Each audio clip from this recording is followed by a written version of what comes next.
presiden favorit menurut abang siapa? Oke, klik tombolnya dan mari kita mulai HOTS hari ini. Sebenarnya akar persoalan sama keinginan masyarakat Papua sendiri itu apa sih, Bang? Sebetulnya ada proses dunia ya. PBB pada saat itu memiliki kesepakatan bahwa mengakhiri abad ke-18 itu kan semua penjajahan di muka bumi itu kan harus tuntas. Nah, konsep itulah yang kemudian dilakukan oleh semua negara-negara penjajah. Kita tahu bahwa Indonesia dijajah oleh Belanda. Papua juga dijajah oleh Belanda tapi terpisah. Itu persoalan. Sehingga perbedaan ideologi di situ.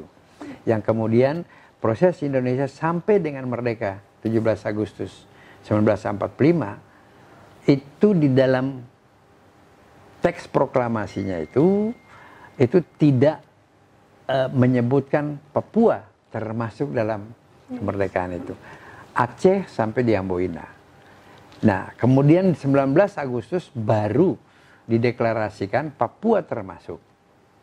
Karena ini perbedaan. Nah, sementara Belanda, Inggris, Portugis, negara-negara penjajah itu, Prancis, itu ada kewajiban bagi mereka untuk memerdekakan semua daerah-daerah jajahan dia. Kita mulai lihat dari Afrika, ya kan, sampai ke Asia sini, negara-negara kepulauan. Nah, Papua termasuk di situ. Dari proses itu kemudian melahirkan simbol-simbol kenegaraan itu di Papua. 1 Desember itu kan, 1 Desember 1961 ada benderanya. Simbol kulturalnya kita kenal sekarang Bintang Kejora, kemudian lagunya adalah Hai Tanahku Papua, kemudian memiliki legislatifnya tersendiri, dulu disebut dengan Huniarat, punya uang sendiri, jadi proses itu sudah dimiliki. 19 Desember Bung Karno mendeklirkan Trikora itu, membubarkan negara boneka Papua, kemudian mobilisasi, tancapkan bendera merah putih sebelum ayam berkokok. Nah, ini proses-proses ini yang perlu untuk kita duduk sama-sama, untuk kita menyamakan persepsi, melakukan dialog antara pemerintah dengan kelompok separatis ini. Karena penyelesaian apalagi dalam era demokrasi yang sekarang ini, terbuka ini, dan pola yang dilakukan oleh dunia dalam menyelesaikan berbagai macam persoalan separatis itu, ya dialog. Kita bisa lihat Aceh bisa selesai karena dialog antara pemerintah dengan pihak GAM. Nah, sementara Papua, pemerintah masih belum mau untuk duduk setara, sementara satu sisi keinginan masyarakat atau stakeholder di Papua itu untuk mari kita berdialog secara setara. Nah, ini persoalan yang masih menjadi masalah substansi daripada persoalan penyelesaian Papua. Tetapi saya pikir bahwa ini bukan, kita jangan pesimis, tapi kita harus optimis. Tinggal bagaimana kita menyamakan persepsi seluruh stakeholder, baik itu Papua sendiri, karena kita pahami Papua ini dia proses berintegrasi itu kan dari 61, sekarang sudah lebih daripada 50 tahun, generasi pun sudah berubah, wawasan, ya kan, tingkat intelektual masyarakatnya, sehingga masalah ini harus perlu dikomunikasikan terus, sehingga pemerintah mampu membuka ruang untuk kita berdialog. Dan itu Pak Jokowi sudah mulai itu juga. Sebelumnya Pak SBY juga sudah lakukan itu, tetapi belum ada titik kompromi tentang bagaimana kerangka acuan kita berdialog itu antara pemerintah dengan stakeholder dari Papua ini. Nah, ini yang terus kita upayakan. Nah, mudah-mudahan melalui MPR for Papua sebagai representasi formal ya dari politik ini bisa membuat rumusan itu dan terobosan itu, meyakinkan itu.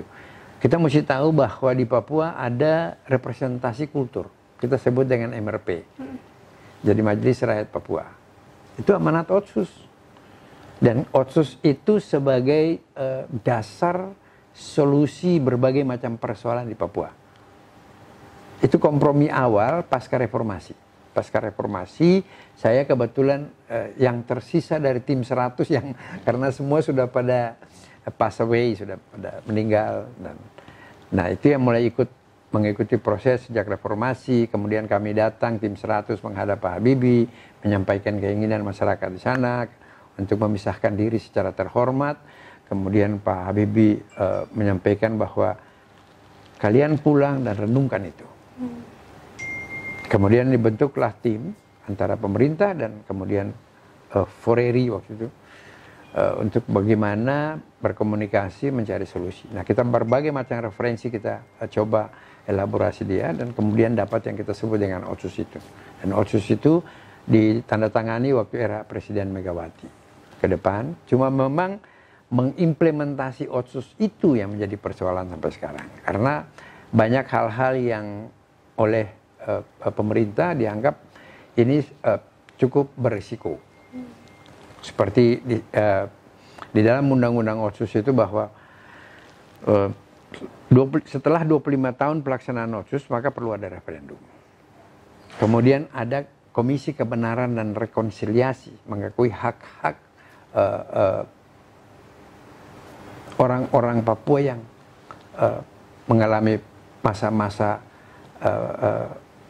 pelanggaran HAM yang terjadi. Jadi ada proses-proses seperti di Afrika, kemudian banyak negara-negara yang kita pakai. Nah itu kemudian pemerintah tidak setuju dan pemerintah judicial review ke MK dan ditolak.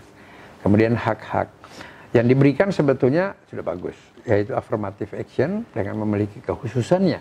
Cuma bagaimana mengimplementasi Otsus itu sendiri yang harus dipayungi oleh peraturan pemerintah, dan ini yang sampai sekarang masih belum bisa kita dapati.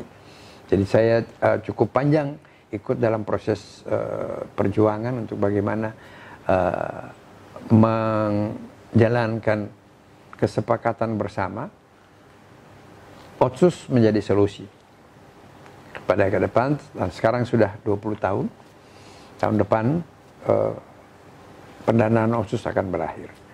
Sementara Otsus bukan menjadi momentum penyelesaian Papua untuk mendapatkan kesejahteraan sesuai dengan tujuan, tapi banyak masalah-masalah yang muncul di situ. Nah, itu yang sekarang, dan ini menjadi tantangan saya secara pribadi dan secara kolektif kami semua, baik itu DPD maupun DPR dan seluruh stakeholder yang ada di Papua bersama-sama. Kita coba mengkomunikasikan persoalan ini ke depan yang lebih baik dengan satu keyakinan bahwa sepanjang itu niat kita tulus dan ikhlas, maka semua ini bisa terlaksana dengan baik. Sama ini Bang, berarti kemungkinan cara pemerintah untuk menyelesaikan persoalan-persoalan di Papua hingga saat ini belum tepat ya Bang ya? Sebetulnya memang ini agak sulit. Kita harus, kalau kita berbicara di era Pak Jokowi ini kan dia punya kesungguhan, punya niat, punya keinginan, dan pendekatan yang dia lakukan itu sudah benar. Saya kemarin dulu kita ada dialog yang Bapak Penas buat itu tentang pelurusan sejarah dan menatap masa depan Papua. Nah itu penyampaian Jokowi terhadap bagaimana menyelesaikan Papua itu kan harus komprehensif dengan berlandaskan pada antropologi dan budaya. Ini pendekatan yang sudah paling baik. Kemudian ada keterbukaan, mengoptimalkan potensi-potensi sumber daya manusia Papua di sana dengan memberikan pendidikan, kesehatan yang seluas-luasnya. Tapi memang mengimplementasikan ini tidak semudah yang kita harapkan. Banyak sekali ada persoalan-persoalan. Saya terutama terhadap proses-proses penganggaran, kementerian yang kami di situ selalu. Jadi afirmatif yang diberikan oleh pemerintah untuk masyarakat Papua masih terkesan bahwa ada diskriminasi di situ, masih belum sempurna lah. Tetapi walaupun sudah 20 tahun ya Otsus kita laksanakan, tapi ini harus kita jadikan itu sebagai tantangan. Dan itu passion saya dan legacy yang ingin saya tinggalkan di masa tanda kutip sudah tua ini untuk bisa bisa meninggalkan legacy yang terbaik untuk tanah kelahiran saya. Ini kan Abang Heri sendiri kan terjun di dunia politik ini, apalagi menjadi anggota dewan dari tahun 1997 ya Bang? 97 di MPR ya. Nah itu kan berarti Abang sudah melewati proses pergantian presiden 7 kali. Aku mau nanya sedikit nakal nih. Presiden favorit menurut Abang siapa? Sebetulnya tidak favorit dalam arti begini, mampu melaksanakan tugas untuk kepentingan bangsa dan negara. Kita mesti lihat ya, proses kemerdekaan itu Bung Karno. Itu kita harus akui. Itu sebagai bangsa, visinya terlalu jauh ke depan. Proses itu kemudian diganti oleh Pak Harto. Dalam kondisi bangsa sedang terpuruk karena krisis-krisis dan lain sebagainya, beliau mampu dengan ketegasan beliau untuk mencoba membangun bangsa. Bangsa ini tidak bisa dibangun dengan membalik telapak tangan. Kita mesti sadari baik secara geografis mau secara demografis, kita ini kan terdiri dari berbagai macam latar belakang yang menyatu diri, yang kita ikat dalam kebinekaan itu. Nah kemudian secara geografis ini kan makanya disebut dengan negara yang mujizat, ya kan, negara kepulauan terbesar di dunia dengan berbagai macam latar belakang budayanya, kerajaan apa segala, bisa bersatu nggak? Ini ada satu kesepakatan dari founding father kita untuk menyatukan ini. Nah ini bagaimana kita mengisi proses kemerdekaan sudah lewat. Mengisi kemerdekaan ini kita mulai dari Pak Harto. Cukup panjang 32 tahun. Tiba-tiba ada perubahan. Demokrasi yang muncul, merasa bahwa ada segala macam rejimnya terlalu otoriter dan lain sebagainya. Oke, kita rubah lagi. Masuk kepada satu era baru, demokrasi, reformasi yang kita capai. Reformasi menuju sampai sekarang dengan sudah pergantian mulai dari Pak Habibie, Gus Dur, Megawati, SBY dan Jokowi. Jokowi sudah periode terakhir. Nah, dari kalau kita bicara periode dari pertama sampai sekarang, kita mesti lihat. Jokowi, Habibie relatif terlalu singkat. Tapi Gus Dur dia membuka satu wacana demokrasi yang baik. Terutama bagi kami yang di Papua ya. Beliaulah yang coba mengembalikan jati diri orang Papua berdasarkan kultur dan budaya, yaitu memberikan nama Papua kembali, kemudian memberikan tentang simbol-simbol daerah dengan bintang kejora boleh dikibarkan, dan itu yang menjadi persoalan sampai sekarang, sehingga menurut masyarakat Papua, apalagi generasi baru, ini kan simbol ini identitas, ini yang sekarang menjadi persoalan kan. Nah, kemudian kita lihat SBY dia sudah mulai meletakkan dasar-dasar pembangunan yang baik ke depan.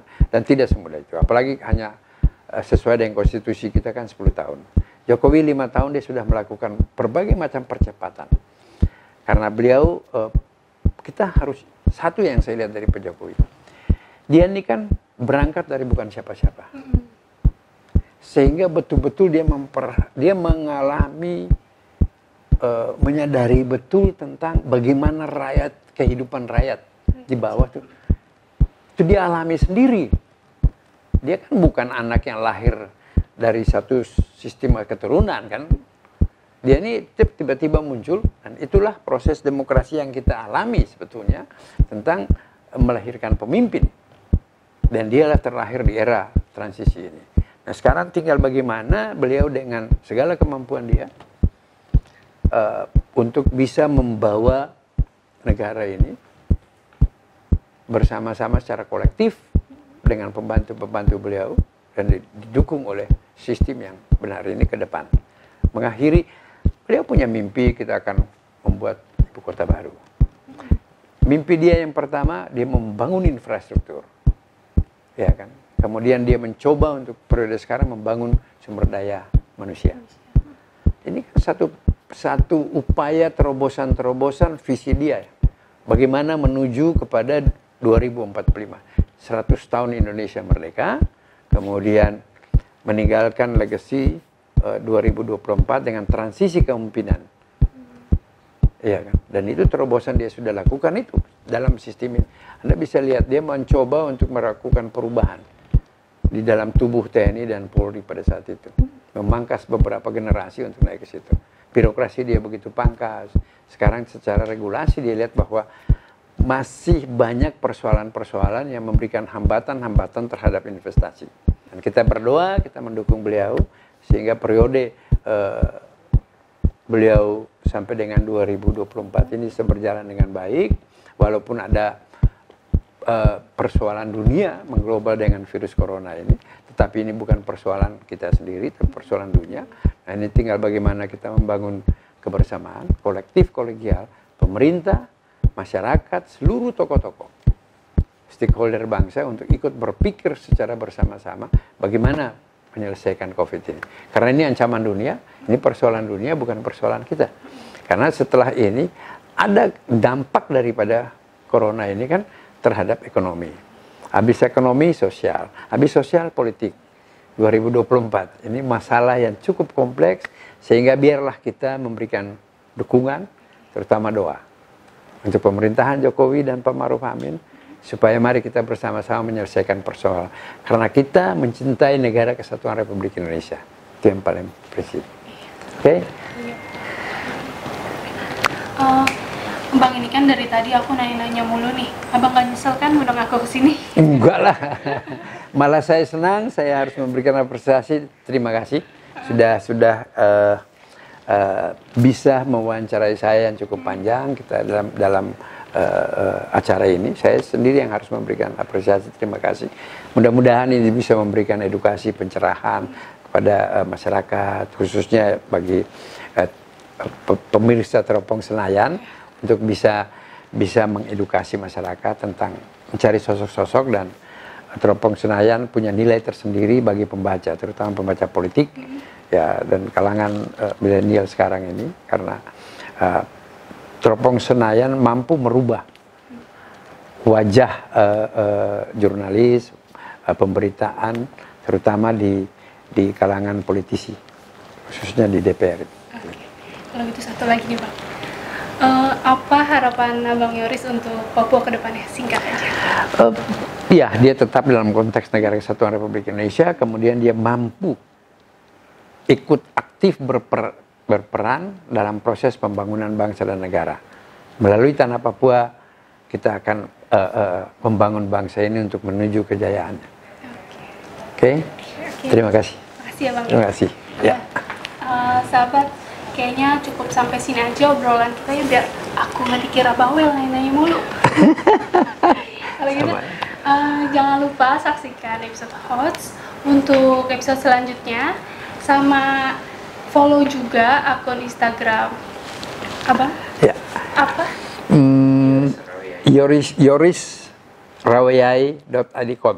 Oke. Sama follow juga untuk akun Instagram Teropong Senayan. Jangan lupa untuk video ini kamu like, komen, dan jangan lupa di subscribe. Satu lagi, boleh juga follow akun Instagram saya. Mantap. Udah itu aja. Terima kasih. Bye. See you next video. Terima kasih ya. Iya.